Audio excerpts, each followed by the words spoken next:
Hi, dear students. Hopefully, you will be very fine and preparing your exam. और आज का sample paper थोड़ा tough है। Start करने से पहले मैं कुछ बातें आपको बताता चलूँ कि कुछ एक पोस्ट र्यूमर कर रही है सोशल मीडिया पे कि G22 का पेपर 29 का पेपर कैंसिल कर दिया गया है। बहुत कम चांसेस है कि ऐसा हो।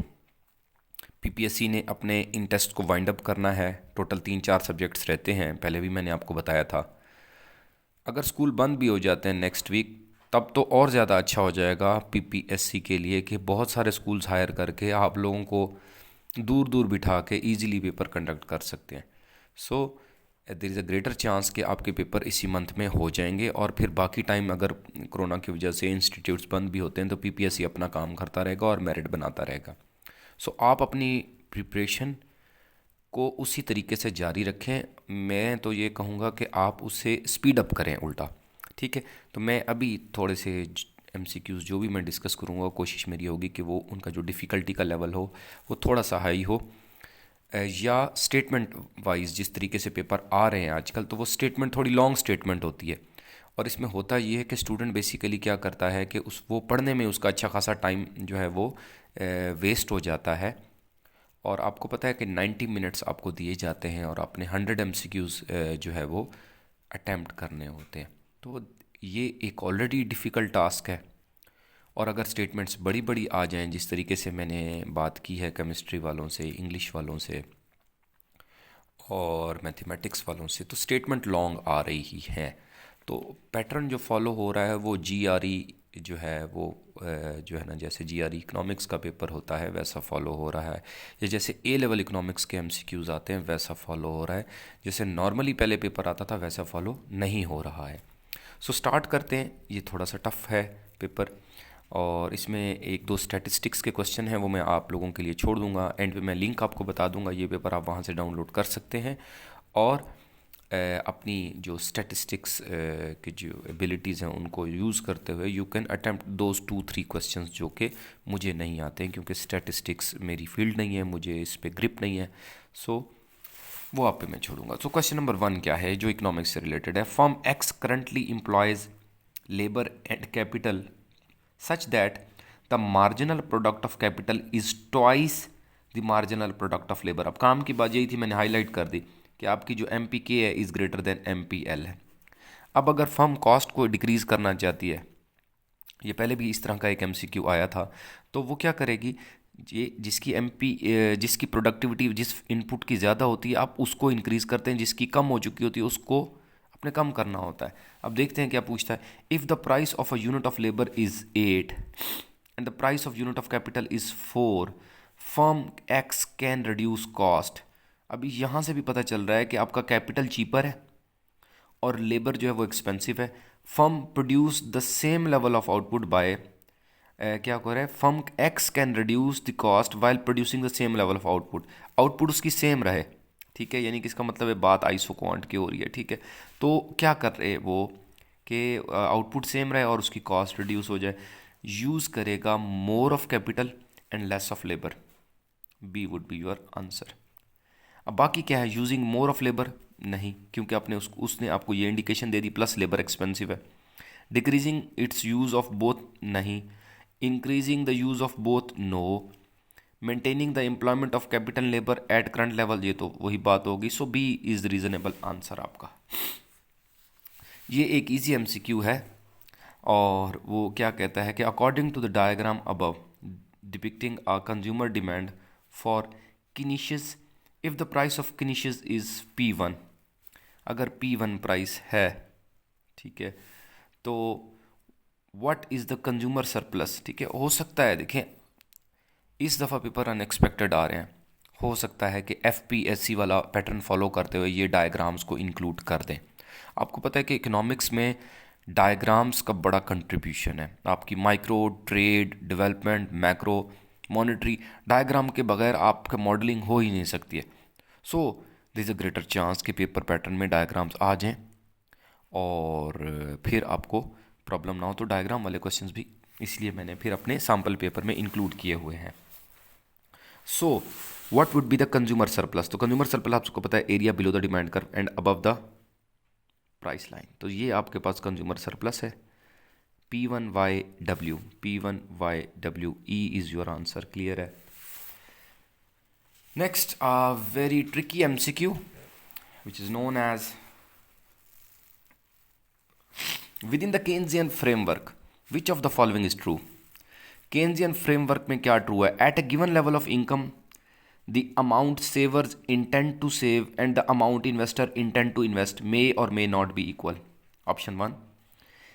Keynesian framework में क्या ठीक है? At any interest rate the amount saver intend to save and the amount investor intend to invest are always equal. यहाँ पर ये बता रहा है कि इंटरेस्ट रेट की इक्वलिटी बता रहा है, सेविंग और इन्वेस्टमेंट का इक्विलिब्रियम बता रहा है। अब यहाँ पर बेसिकली कुछ इस तरीके से बताइए। वैसे तो जब भी डायरेक्टली आप सेविंग और इन्वेस्टमेंट को इंटरेस्ट रेट के इक्विलिब्रियम से मेंटेन करते हैं तो वो क्लासिकल केस होता है। यहाँ पे तो डिमांड और सप्लाई ऑफ बॉन्ड की बात होनी चाहिए थी, मनी सप्लाई मनी डिमांड की बात होनी चाहिए थी, तो ये आंसर नहीं हो सकता। The marginal propensity to save is always equal to 1, ये ऐसा पॉसिबल नहीं होता। केन्जियन सिस्टम में ये भी पॉसिबल नहीं है। Macro economic equilibrium at full employment is never achieved. अब अगर इसको हाईलाइट करें इसको, ठीक है, तो 99% स्टूडेंट्स जो हैं वो क्या करेंगे, चलें थोड़ा सा कम कर लेते हैं, 90% स्टूडेंट्स क्या करेंगे, वो कहेंगे यही आंसर है कि which is true in Keynesian, कि macro economic equilibrium at full employment is not never achievable. वो नेवर को भूल जाएंगे, वो कहेंगे बस क्योंकि हमने ये पढ़ा हुआ है कि क्लासिकल में फुल एम्प्लॉयमेंट होती है, केन्स में नहीं होती। यही ऑप्शन है, ये ऑप्शन नहीं है आंसर आपका। Full employment equilibrium would always tend to occur in the short run. Short run में और लॉन्ग रन में फुल एम्प्लॉयमेंट की बात क्लासिकल करते हैं। So this is not the option. Never achievable कब कहा है केन्स ने? केन्स ने कहा है in the long run we can achieve full employment but in the long run we all are dead. ठीक है, तो नेवर अचीवेबल की बात नहीं की है केन्स ने। कहानी जो है वो आपका आंसर आपका ए बनता है जो रीजनेबल है। बी पहले रिजेक्ट कर चुके हैं, सी हम रिजेक्ट कर चुके हैं। At a given level of income the amount saver intend to save and the amount investor intend to invest may or may not be equal। तो ये दोनों पॉसिबिलिटीज़ हो सकती हैं आपकी। इसी वजह से आप फुल एम्प्लॉयमेंट से बिलो भी हो फुल एम्प्लॉयमेंट आपकी नेशनल इनकम के इक्विलिब्रियम से अबव भी हो सकती है, बिलो भी हो सकती है, लीकेजेस इंजेक्शंस हो सकती हैं। So this is the case A. तो 90% स्टूडेंट ने जब ये वाला कर देना है कि उनको यही लगेगा, तो उनके एक तो 1 मार्क जाएगा, दूसरा 2.5 मार्क्स नेगेटिव में चले जाएंगे। विच of the following is true of negative sloped labour supply curve? This was the MCQ जो मैं आपको लास्ट वीडियो जो मैंने कर्व इकोनॉमिक्स मैक्रो इकोनॉमिक्स में मैंने backward bending supply of labour curve की बात की थी, और उसमें मैंने बड़ी डिटेल से मेरे सिर्फ 7 to 8 मिनट सिर्फ इसके ऊपर लगे, supply of labour backward bending के ऊपर। और वो ये वाला MCQ था जिसके लिए मैंने वीडियो बनाई थी, सो दैट कि आपको अंडरस्टैंड कर सकें इस बात को। सो ये क्या कहता है, अगर आप थोड़ा सा गौर करें, यू विल अंडरस्टैंड दैट यहाँ पर आपके पास जो आपका इनकम इफेक्ट है वो डोमिनेट कर रहा होता है सब्सटीट्यूशन इफेक्ट पे। ठीक है, income effect is greater then substitution effect, और नेगेटिव इनकम इफेक्ट होता है। अब मैं इसकी डिटेल यहाँ पे नहीं बता रहा, आप काइंडली मेरी वो वीडियो जो मैंने कर्व इकोनॉमिक्स मैक्रो इकोनॉमिक्स में शो की है, उसमें पहली कर्व मेरा ख्याल है जो है वो मैंने यही डिटेल से डिस्कस की है, supply of labour backward bending detail से, आप उसे देख लीजिएगा। और इसमें आंसर इट इम्प्लाइज, अब यहाँ पर negative sloped labour supply curve, यानी कि इसका मतलब है मैं अगर डायरेक्टली बना दूँ ये वाला पार्ट जो है ये सप्लाई ऑफ लेबर नेगेटिव, क्या हो रहा है कि जैसे जैसे वेज इंक्रीज़ हो रही है तो वर्कर अपने आवर्स ऑफ वर्क डिक्रीज़ कर रहा है। ठीक है जी, तो आवर्स ऑफ वर्क डिक्रीज कर रहा है। It implies that individual work effort is not sensitive to change in wage rate. It is sensitive to change in wage rate, it has change, ये ऑप्शन नहीं हो सकती। It has change but it has inverse relationship हो गया। It results when income effect dominates the substitution effect, ये answer है जो मैं आपको उधर वीडियो में इस MCQ के लिए सारी डिटेल बताई थी वहाँ। It implies that marginal product of labour is declining. Margin of product of labour is not declining, it is actually increasing. अगर आप देखें अब उसको वेज रेट ज़्यादा ऑफर की जा रही है और वो अपने वर्किंग आवर्स को कम कर रहा है। अच्छा जी, it implies that margin of product of labour, ये नहीं हो सकता। इट अकर्स इफ लेयर is a normal good, it can not occur if लेयर इज नॉर्मल गुड, तो ये भी पॉसिबिलिटी नहीं है। It implies positive elasticity of supply of labour, तो ये पॉजिटिव तो नहीं हुई है, तो इन्वर्स हो गया। तो आपके पास बी आंसर बनता है। इसकी डिटेल मैं बार बार आपको बता रहा हूँ, आपने जाके देख लेनी है। If the growth rate of labour force exceeds the growth rate of output, पांचवा एमसीक्यू जो आपके पास है, if the growth rate of labour force is greater than growth of output आपके पास जो है, तो क्या हो रहा है लॉन्ग रन में, क्या होगा, wage rate will tend to rise, growth rate of labour बढ़ा है, वेज रेट तो फॉल होनी चाहिए, ये नहीं हो सकता। Wage rates will tend to remain constant, ये भी नहीं हो सकता, कम होनी चाहिए थी। Wage rate will tend to fall, yes this would be the answer. The number of unemployed people will fall, नहीं अनएम्प्लॉयमेंट बढ़ेगी। The level of employment does not change, ऐसा पॉसिबल नहीं है। तो आपके पास क्लियर आंसर था, the wage rate will tend to fall. Next MCQ is related to what? But we call it like this is your 6. The last year the demand curve for product was this 1,05,000. In order to test the alternative hypothesis, अब ये econometrics कह लें, stat कह लें, that demand has changed this year. In order to test the alternative hypothesis that demand has changed this year, इसलिए मैंने इसे highlight किया है कि आपका अल्टरनेटिव हाइपोथेसिस को टेस्ट करना है कि इस साल डिमांड चेंज हुई है, तो आपका नल हाइपोथेसिस होगा कि डिमांड चेंज नहीं हुई है। ठीक है, तो स्टूडेंट यहाँ पे कंफ्यूज हो जाएगा। अल्टरनेटिव क्या है, डिमांड हैज़ चेंज, नल क्या होगा, डिमांड हैज़ नॉट चेंज। तो डिमांड इज इंक्रीजिंग और remain constant, no. Last year demand is less than, इसका कोई ताल्लुक नहीं है। नल हाइपोथेसिस में जस्ट आपने रिवर्स देना होता है, demand has not change this year. C आपके पास ऑप्शन है, demand is less, the level of significancy, इसका कोई ताल्लुक नहीं है। सो आपने करना ही है कि एक दफ़ा जिसकी इकोनोमेट्रिक्स जिनकी मेरी तरह वीक है, तो वो देख लेंगे कि अल्टरनेटिव हाइपोथेसिस और नल हाइपोथेसिस की एग्जांपल देख लीजिएगा। Next is absolute value of the slope, the absolute value of the slope of the production isoquant is equal to, अब यहाँ पे भी 99% स्टूडेंट्स, फिर मैं ज़्यादा कह जाता हूँ आप लोगों में तो 90% स्टूडेंट का ये आंसर रॉन्ग हो जाएगा। वो क्यों, क्योंकि उसने पूछी absolute value of the slope of the production isoquant is equal to the ratio of the prices of two inputs, the amount of one input use divided by the amount of other input, the ratio of marginal utilities of the two inputs, the ratio of marginal product of the two inputs, the ratio of marginal cost of the two inputs। अब यहाँ पर जो है आपके पास option जो है यहाँ पर वो ratios of the prices of the two inputs, ये उस वक्त होता है कि जब आपने कॉस्ट मिनिमाइजेशन करनी होती है, ये इस पॉइंट पे। सो आपके पास ये आंसर नहीं हो सकता यहाँ पे, the amount of one input use divided by the amount of other input, नहीं। यहाँ पर आपके पास ऑप्शन बनता है the ratio of marginal product of the two inputs. आप कोई भी माइक्रो इकोनॉमिक्स की जो बुक यूज़ करते हैं, आप वहाँ पर जाके देखें तो आपको ये वाला फार्मूला मिल जाएगा, the ratio of marginal product of two, यानी marginal productivity of capital divided by marginal productivity of labour. So सातवें का आंसर डी है। नेक्स्ट इज ये ज़रा प्रेजेंट वैल्यू और फ्यूचर वैल्यू का क्वेश्चन था। Suppose that the median disposable income measured in current dollar is 10,000। अब ये 10,000 जो है, ये मैं इधर लिख देता हूँ आपके लिए, थोड़ा सा इजी हो जाएगा समझना। 1978 में है और 20,000 जो है वो 1988 में इनकम है। वाई है, ये ईयर्स है।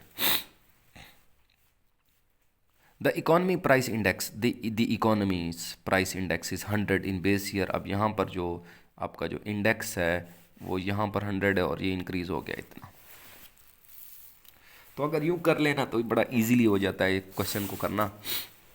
विच of the following is true, inflation has measured by price index rose 250%, 250% increase नहीं हुआ। आप इंडेक्स को देखते हैं, चेंज को देखते हैं, ठीक है। दिस 100 से 250 आपका इंडेक्स चेंज हुआ है, इंडेक्स चेंज हुआ है। आप क्या यहाँ पर प्राइस अगर दी हुई होती ना कि पहले कीमत 100 थी प्रोडक्ट की, अब जो है ना प्रोडक्ट की कीमत, दिस इज़ बेसिकली इंडेक्स।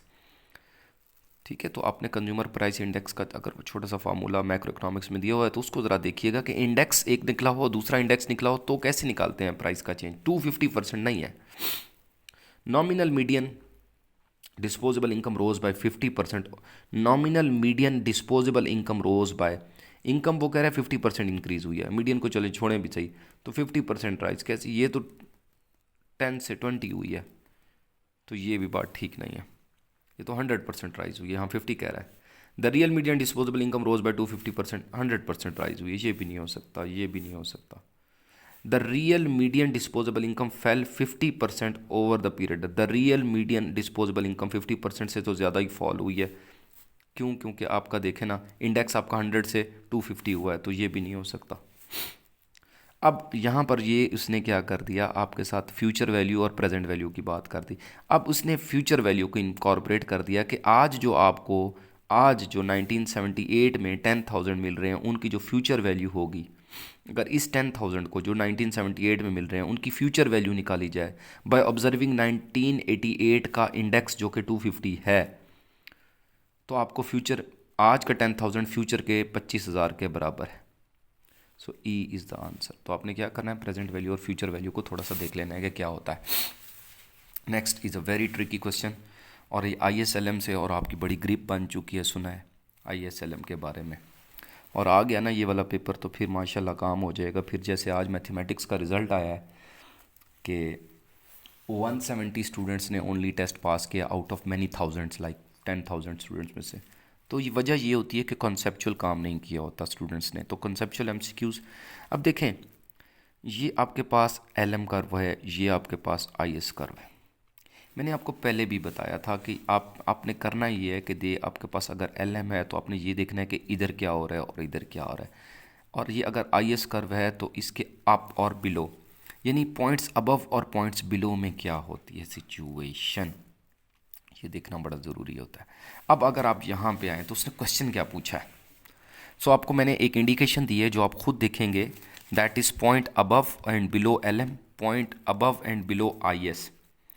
ये दोनों आपने ये काम देखने हैं, ठीक है जी, कि क्या होता है जब हम ऊपर होते हैं, क्या होता है जब नीचे होते हैं, क्या होता है यहाँ पे। जैसे मैं एक इंडिकेशन देता हूँ, money supply greater than money demand हो तो ये होता है, ये सिचुएशंस होगी। तो आपने एक ज़रा इसको एक नज़र से देख लेना है। अब ये आपके पास आ गया question, the diagram above shows IS and LM, we know that which of the point characterized equilibrium in the money market. ऐसा पॉइंट बताएं जो मनी मार्केट इक्विलिब्रियम को शो करता हो, मनी मार्केट इक्विलिब्रियम को शो करता हो। And desire investment exceeds the desire saving, यानी कि जो आपकी डिज़ायर इन्वेस्टमेंट है, जो कि इन्वेस्टर चाहता है कि मैं इतनी करूं, is greater then desired saving. अब बेसिकली क्या होता है कि बैंक के पास जो फंड्स आते हैं, सप्लाई ऑफ लोनेबल फंड, वो तो कहाँ से आएगी, वो सेविंग करने वाले लोगों की तरफ से आएगी ना, पैसे बैंक में जाएंगे और वहीं से ही बोरो करेगा। ये बैंक इंटरमीडिएटरी का रोल प्ले कर रहा होता है। ये मैं वैसे एक थोड़ी सी स्टोरी बता रहा हूँ मैं आपको। अब कहानी यहाँ पे ये है कि पहले तो मनी मार्केट का इक्विलिब्रियम होता है इधर, तो ये पॉइंट तो वैसे ही निकल गया। आपके पास दो ही पॉइंट बचते हैं, एक A और एक D। अब माशाल्लाह जो स्टूडेंट्स होंगे, ठीक है, और अज़रा जैसे स्टूडेंट जो होंगे, तो अज़रा क्या करेगी, अज़रा कहेगी क्योंकि हम ऊपर हैं तो IS कर्व है, तो IS कर्व में ऊपर इन्वेस्टमेंट ग्रेटर देन सेविंग होगी, ऐसे ही कुछ होगा। ऐसा नहीं होना, आपको उसने कहा है डिज़ायर्ड इन्वेस्टमेंट, ये आंसर नहीं हो सकता। डिज़ायर इन्वेस्टमेंट कब होगी, जब इंटरेस्ट रेट लो होगा। इंटरेस्ट रेट लो होगा यानी एक पार्ट तो हमने कर लिया क्लियर कि मनी मार्केट इक्विलिब्रियम भी हो, और दूसरा desire investment greater than desire saving भी हो। सो इसका मतलब है ए, यानी कि A या D में से ऑप्शन है, मनी मार्केट इक्विलिब्रियम इन दो पे हो रहा है। तो D क्यों है, D इसलिए है कि आपका इंटरेस्ट रेट यहाँ पर लो है, यहाँ पर इन्वेस्टर चाहता है, और आप बिलो IS कर्व हैं, ठीक है, और आपका इन्वेस्टर चाहता है कि यहाँ पर मैं इन्वेस्टमेंट करूँ, desire investment is greater than desire saving, but market के अंदर shortage of funds, desire saving कम है, सेविंग करने वाला कहता है मैं क्यों करूँ इतने इंटरेस्ट रेट, लो इंटरेस्ट रेट के ऊपर। सो D would be the answer.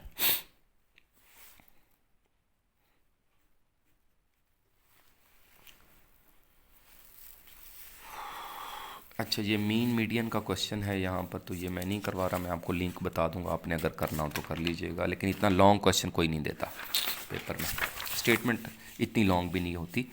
अच्छा जी, अब आपके पास है जी, if the demand for the product, question number 11, if the demand for a product increases and its supply decreases, which of the following will happen to the equilibrium price and quantity?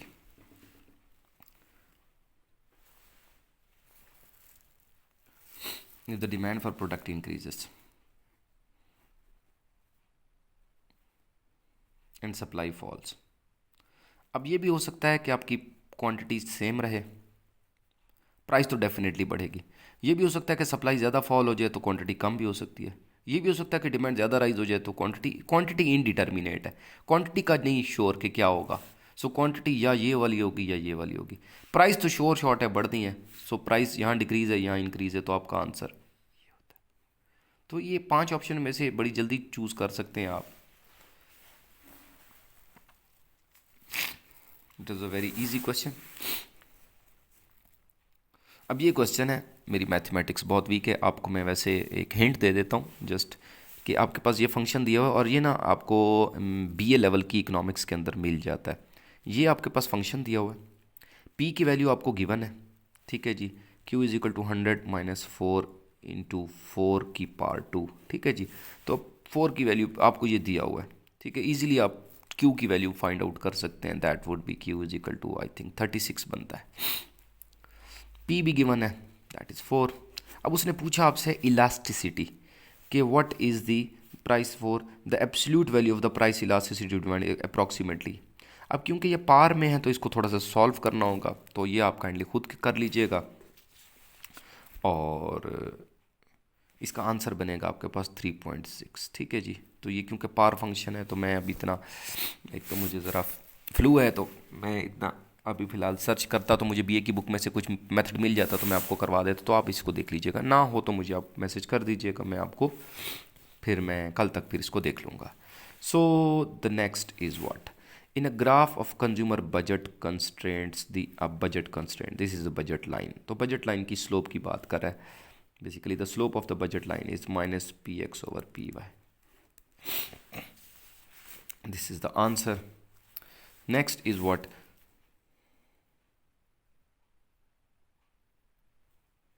a perfectly competitive firm demand curve for labor is downward sloping. Perfectly competitive firm में जो labour की demand है वो downward sloping क्यों होती है? The firm must lower the price to sell more units of output. Labour की demand की बात हो रही है तो इसका कोई ताल्लुक नहीं है। The marginal product of labour decline as more labour is hired, बिल्कुल, क्योंकि VMPL कर्व जो होता है वो डिमांड फॉर लेबर कर्व होता है। सो इस वजह से आपके पास आंसर जो 14 का जो है वो बी बनता है। The price of labour is bid up, इसका कोई ताल्लुक नहीं है। The quality of the labour declines at no. So आपके पास डायरेक्ट आंसर जब आपको मिल जाए तो आपको अगली ऑप्शंस निकालनी पड़ती हैं।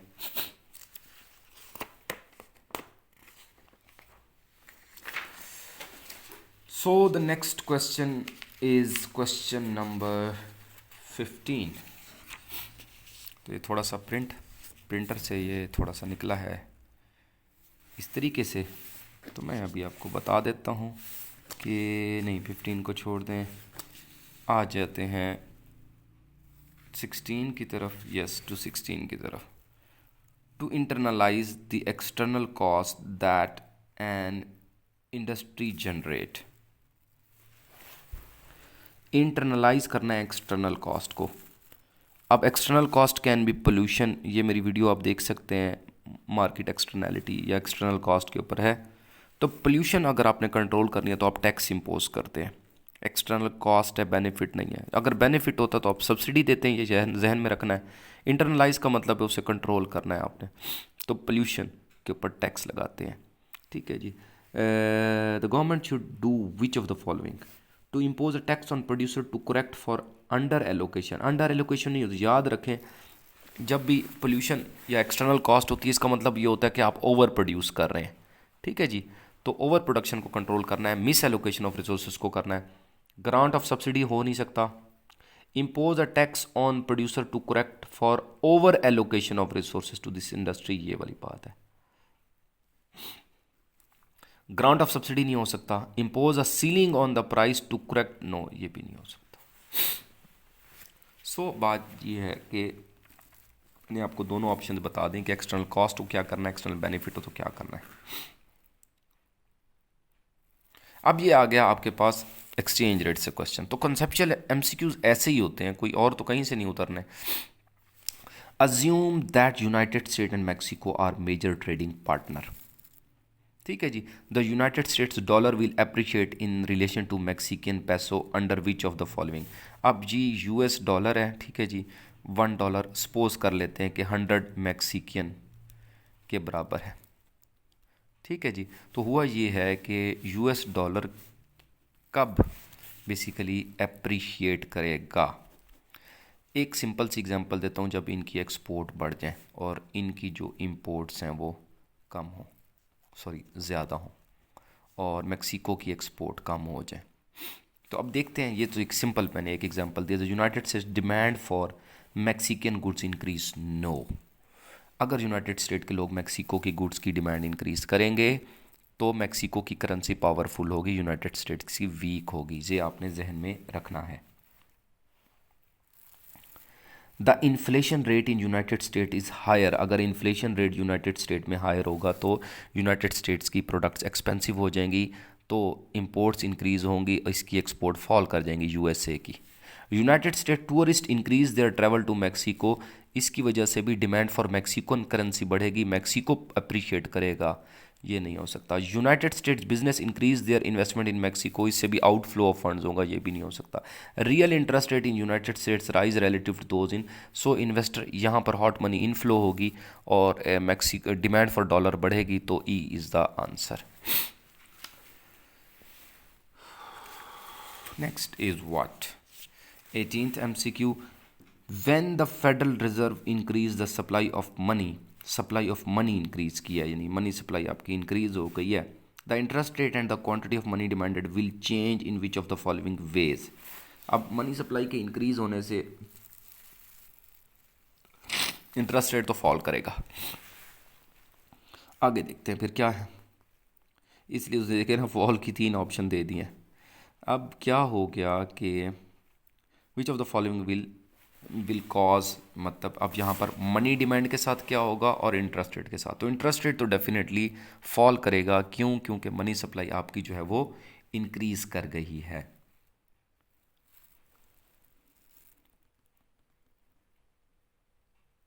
मनी डिमांड डिक्रीज होगी, इंटरेस्ट रेट डिक्रीज हुआ है।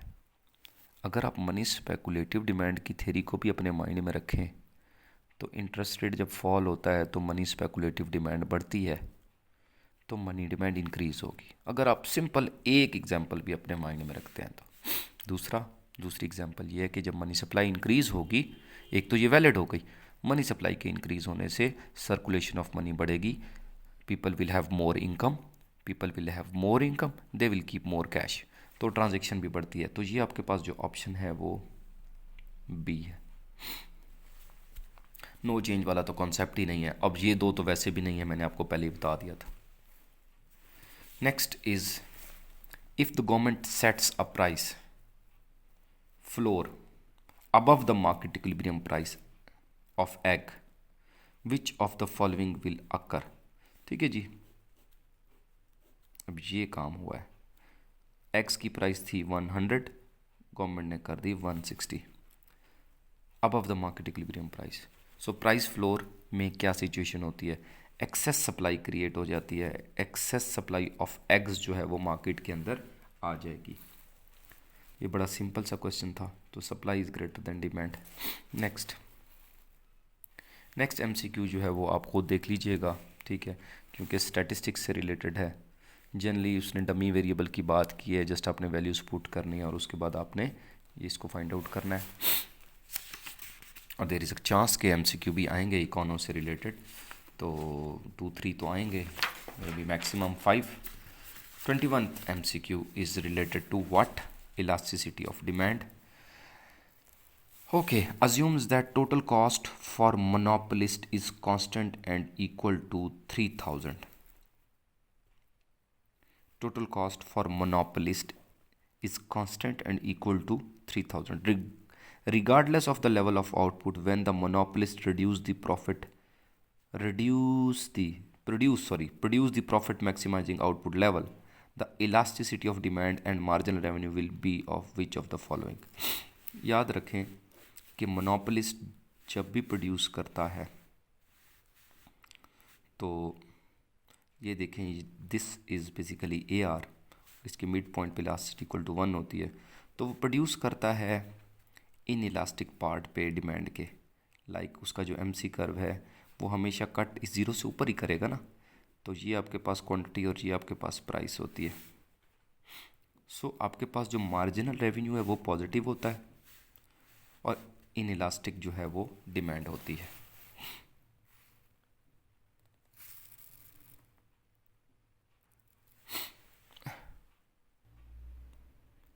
अब क्योंकि ये ट्रिकी एमसीक्यू है आपके लिए और क्योंकि आपको ये वाली इन्फॉर्मेशन पता है, तो आप क्या करेंगे, आप ऑप्शन चूज़ करेंगे कि इन इलास्टिक डिमांड होगी और और आपका एमआर जो है वो पॉजिटिव होगा। ये दो ऑप्शन आपको ऑलरेडी आती हैं, मोस्ट ऑफ द स्टूडेंट, आप दोनों सबको जो है ना वो पता है ये वाली बात, और आप चूज़ करेंगे कि ये इन इलास्टिक। ओह, फिर आप देखेंगे ये तो ऑप्शन ही नहीं है, फिर आप वापस जाएंगे ऑप्शन की तरफ, आप कहेंगे ओह अच्छा, इसने कहा है कि आपकी जो टोटल कॉस्ट है वो कांस्टेंट है। जब टोटल कॉस्ट कांस्टेंट होती है तो इसका मतलब ये है कि आपका जो मार्जिनल कॉस्ट वाला प्रिंसिपल है वो फेल हो जाता है। फिर आपका जो मोनोपोलिस्ट है वो उस वक्त तक प्रोड्यूस करता रहेगा जब तक उसका मार्जिनल रेवेन्यू ज़ीरो ना हो जाए, क्योंकि आप उसने कॉस्ट कांस्टेंट कर दी है irrespective regardless the level of output. Regardless the level of output, जितना मर्जी वो प्रोड्यूस करे उसकी कॉस्ट 3000 ही आनी है। सो वो कब तक जाएगा, जब तक उसका मार्जिन रेवेन्यू ज़ीरो ना हो जाए। अब जब ये बात आप गौर करेंगे तो ही आपको आंसर मिलेगा कि आपका मार्जिनल रेवेन्यू ज़ीरो और इलास्टिसिटी इक्वल टू 1, आपके पास आंसर आ जाएगा।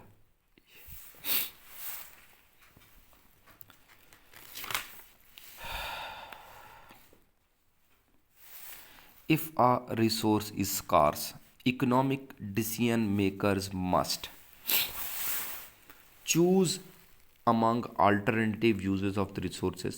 एक ऑप्शन जो है ना आपके पास रीजनेबल लगी, आगे चलते हैं। Increase the price of the resource above the market equilibrium, ताल्लुक की कोई नहीं है।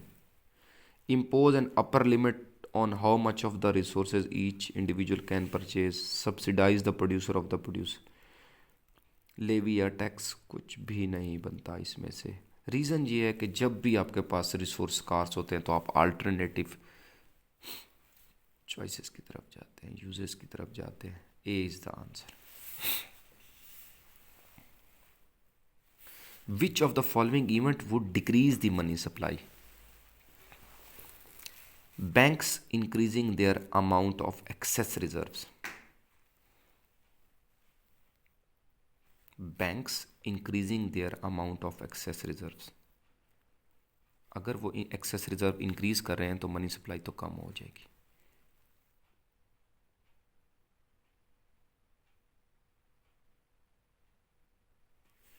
Which of the following events would decrease the, अच्छा यहाँ पर है, sorry, banks increase the amount of excess reserves, एक ऑप्शन।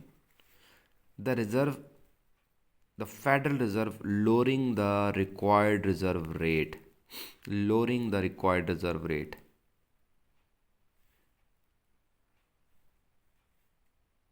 इससे मनी सप्लाई बढ़ेगी।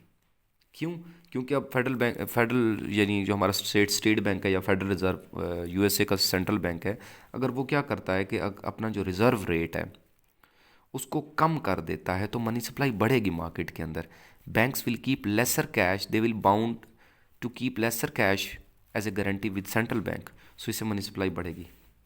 The Federal Reserve buying government securities, जब आप ओपन मार्केट में बाय करते हैं तब भी मनी सप्लाई बढ़ती है। The public holding more funds in demand deposits as oppose to cash, the public holding more funds in demand deposits, तो इससे भी कोई फ़र्क नहीं पड़ता आपकी यहाँ पे जी मनी सप्लाई कम नहीं होने वाली, बढ़ेगी। विच ऑफ द फॉलोइंग इवेंट वो डिक्रीज द मनी सप्लाई, तो ये डिमांड डिपॉजिट भी मनी सप्लाई होती है।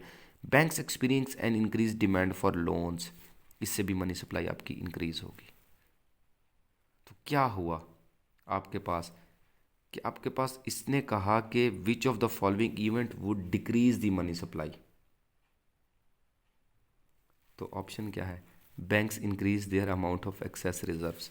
तो इसका मतलब है एक्सेस रिजर्व्स कब होते हैं आपके पास, जब आपसे कोई लोन नहीं ले रहा, आपके पास पैसे पड़े हैं। बेसिकली आपके पास जो टोटल रिजर्व होते हैं वो है required reserve plus excess reserves. तो एक्सेस रिजर्व्स इंक्रीज हो रहे हैं, हो सकता है सेंट्रल बैंक के कहने की वजह से इंक्रीज हो रहे हैं, हो सकता है सेंट्रल बैंक ने इंस्ट्रक्शन दी हों कि आप अपने पास पैसे ज़्यादा रखें, हो सकता है मॉरल हैज़र्ड और एडवर्स सिलेक्शन, ये दो कॉन्सेप्ट होते हैं, इस पे एमसीक्यू भी आने वाला है। ये हो कि आपको राइट पर्सन ही नहीं मिल रहा, आप लोन नहीं दे रहे, इसकी वजह से भी मनी सप्लाई कम होती है। सो ए इज़ द ऑप्शन।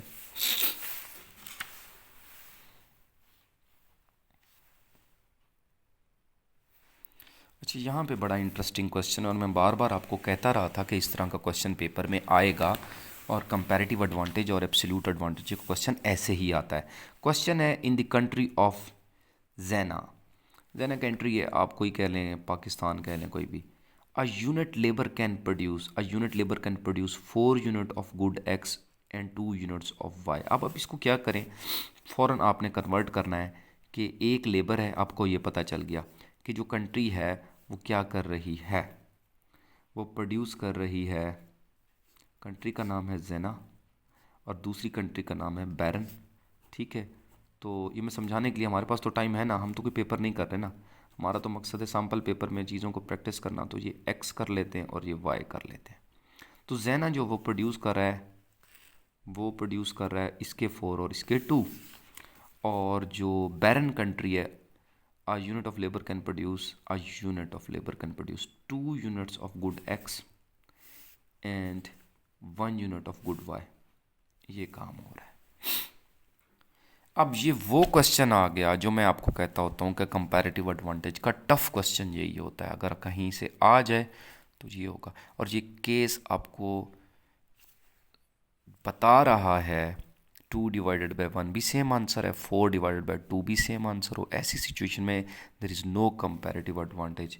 और जब कंपैरेटिव एडवांटेज नहीं होता तो नो ट्रेड का केस होता है। मैंने आपको ट्रिक बताया था, आप जाके वीडियो देखिएगा, जो मेरी ट्रेड की वीडियो है, जिसमें ऊपर थंबनेल पे टॉपिक लिखा होता है कंपैरेटिव एडवांटेज, एब्सोल्यूट एडवांटेज, या प्ले लिस्ट में देखिएगा। तो कंपैरेटिव एडवांटेज निकालने का आसान तरीका ये है कि यू डिवाइड 4 डिवाइडेड बाई 2, तो आपके पास आंसर क्या आ रहा है 1, 2 डिवाइडेड बाई 1, नहीं सॉरी, ये आपके पास होना है, यहाँ भी आपके पास 2 डिवाइड बाई 2। तो जब आपके पास आंसर सेम आ जाए ना, तो इसका मतलब होता है there is no comparative advantage. जो ज़ाना कंट्री है ना, उसको दोनों चीज़ों में एब्सोल्यूट एडवांटेज तो है बट कंपैरेटिव एडवांटेज नहीं है। So trade is not beneficial for both of them. Direct answer आपको मिलेगा, आपको पढ़ने का ये आप बिल्कुल, आपको टाइम वेस्टिंग है। जब आपको ये ऑप्शन आती है, आपने फ़ौरन ये काम करना है और उसके बाद आपके पास आंसर खुद ब खुद आ जाएगा। So Baron and Zana can not benefit from trading with each other, आपके पास ई आंसर है। Next, which of the following best exemplifies moral hazard. अच्छा, अब आपने करना ये है कि आपने ना एक तो मॉरल हैजर्ड को ज़रूर देखना है, और दूसरा आपने देखना है एडवर्स सिलेक्शन को। आपकी इतला के लिए अर्ज़ है, आपको पता है ट्रेडिशनल पेपर नहीं आ रहे, तो पेपर ऐसे आ रहे हैं जैसे कोई इंटरनेशनल लेवल के पेपर होते हैं। तो वहाँ पर जो इकोनॉमिक्स पढ़ाई जाती है जितने भी इंटरनेशनल यूनिवर्सिटीज़ में, तो इकोनॉमिक्स में बहुत ज़्यादा एक्सटर्नैलिटीज़ का रोल है आजकल, पोल्यूशन की वजह से भी, और जनाब negative effects of production, plus moral hazard और एडवर्स सिलेक्शन बहुत ज़्यादा यूज़ होता है। So you should see the definition of both, और डेफिनेशन को पेस्ट करें। जो कमेंट करें मुझे, तो आप उधर पेस्ट कर सकते हैं, मैं पिन कर दूंगा जिसकी अच्छी डेफिनेशन होगी उसको, तो वो टॉप ऑफ द मैसेज रहेगी। अच्छा, तो मॉरल हैज़र्ड क्या होता है कि आपने, बैंक ने क्या किया है, लोन देते हुए किसी ऐसे बंदे को लोन दे दे जो रिस्की लोन हो, जो वापस ना आ सके। सो ये सिचुएशन जो होती है वो मॉरल हैज़र्ड होती है, तो उससे बचना होता है उन्होंने। इसी तरीके से एडवर्स सिलेक्शन ये है कि आप पैसे तो दे दिए, पता नहीं वापस आते हैं कि नहीं आते हैं, ये आपने ज़रूर देखना है। तो आपके पास देखें, which of the following best exemplify the model. Time short है, वीडियो बहुत लॉन्ग हो गई है। So the bank loan offers are more likely to make risky loans if their deposits money is federally insured. तो यहाँ पर है bank loan officers are more likely to make risky loan if their deposits money is federally insured. तो ये वाली बात अगर ना भी करें तो आपको बात पता चलेगी कि ये रिस्की लोन जो है ना वो जो होता है वो मॉरल हैज़र्ड होता है। ठीक है जी। So E is your answer. Thank you very much. ठीक है जी। आपने ऐसे करना है कि जस्ट आप लिखेंगे ई टी एस, ठीक है, एंड साथ लिख देंगे इकोनॉमिक्स सैम्पल पेपर। ठीक है, गूगल में आप लिखेंगे ETS economics sample paper, you will get this paper. और इसकी की भी गिवन होगी बट विदाउट एक्सप्लेनेशन। ये पेपर ऐसा है जिसमें कोई एक्सप्लेनेशन नहीं दी हुई, इसी वजह से मैंने थोड़ा डिटेल में आपको बताया है। ठीक है, तो ये आपके पास इस तरह की आंसर की अवेलेबल होगी। सो आप देख सकते हैं इसको, ये बहुत अच्छा पेपर है और जस्ट यू विल फील कि 2020 में आपका जो PPSC का पेपर है वो ऐसा ही आने वाला है। Thank you very much. Stay tune with me. If you have not subscribed my channel, जाते जाते ये भला कर दें और शेयर ज़रूर करें अपने फ्रेंड्स के साथ जिनको अभी तक नहीं पता है। कुछ लोग नहीं अफोर्ड कर सकते एकेडमीज़ में जाना। मैं बार बार यही स्टूडेंट्स को कहता हूँ, बिलीव मी और not, I am not earning a single penny from this channel. मैं रात को बैठता हूँ, अभी भी मेरा ख्याल है हाँ 2 बजने वाले हैं रात के, और मैं जस्ट वीडियो बना रहा हूँ। और मुझे आज फीवर भी था, पता नहीं कोरोना भी है कि क्या सिचुएशन है, बड़ी वियर्ड सिचुएशन है 2 दिन से। तो बताने का मकसद है आपके लिए कि I am giving you favour, अपने फ्रेंड्स की फेवर करें। फ्रेंड्स को जितना मोटिवेट कर सकते हैं, उन्हें पढ़ा सकते हैं, पढ़ाएं। Thank you very much. Up till tomorrow, bye bye.